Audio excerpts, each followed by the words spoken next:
what good does a man if he gains the whole world and loses the soul, or the kingdom of God? Because the soul is connected with the kingdom of God. The soul can only feel happy in the kingdom of God.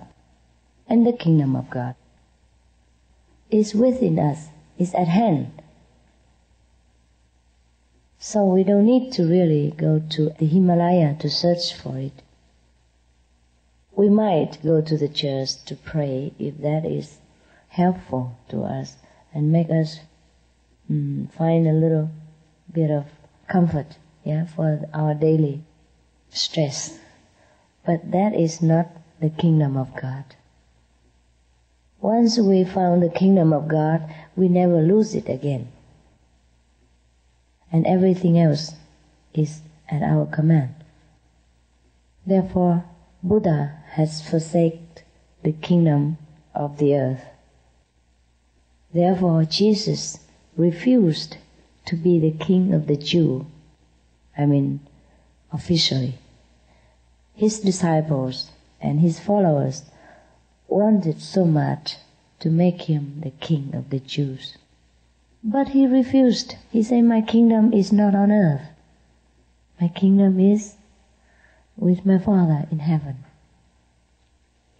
And he even recommended everyone to lay your treasure upon heaven and not on earth, because here things will get damaged and destroyed. What he meant is we should put our attention, our love to realize God, to God. Love your God with all your soul or your mind or your strength. But it's difficult to understand all this saying in the Bible. Therefore, the Bible say again, seeing you see, but you do not perceive. Hearing you hear, but you do not understand. Why is that? Most of us, when we read the Bible, we only read the vocabulary. And we don't even understand the true impact in the Bible. And also the Bible sometimes stated paradoxical statements and confuse people. But I do not believe that the Bible is paradoxical. I do believe in the misinterpretation of the later generation, of the ego of the interpreters who wants to interpret it the way he thinks and the way he understands it without further deeply study into the subject and meditate on the true meaning of the Bible. For example, in the first chapter of the Old Testament, God said, I made all the herbs in the field and all the beautiful fruit trees. These shall be your meat. So, meat in that sense means meals, means only food. It doesn't mean meat as what we eat nowadays, like beef steaks or pork chops. And what next? Is that not so?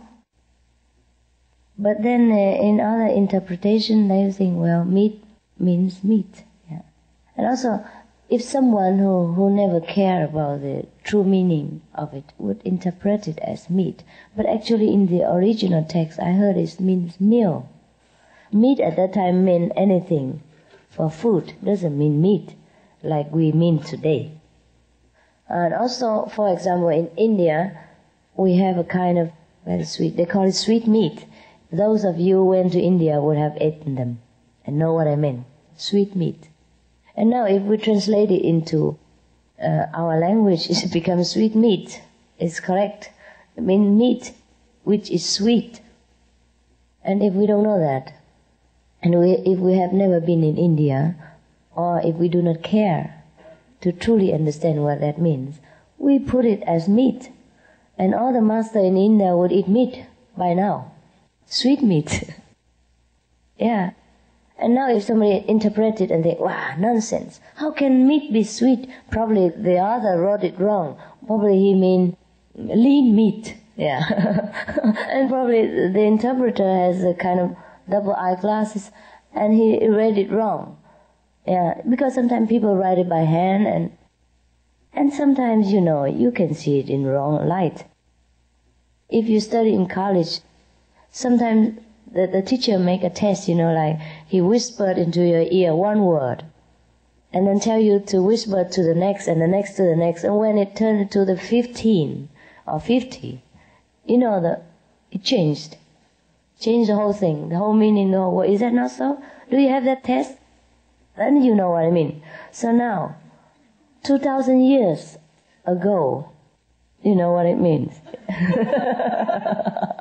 When it changed, when one word changed from the first to the 15th or 50th person, in the same room, same time, within a few minutes, how do you think many thousand words would preserve their purity and originality after 2,000 years? So, it's very pitiful for us to grovel in this kind of darkness and trying to find out the exact meaning of God interpreted by men. So the only thing is we have to pick out what is logical. Try to use all our might and sincerity to pray for enlightenment.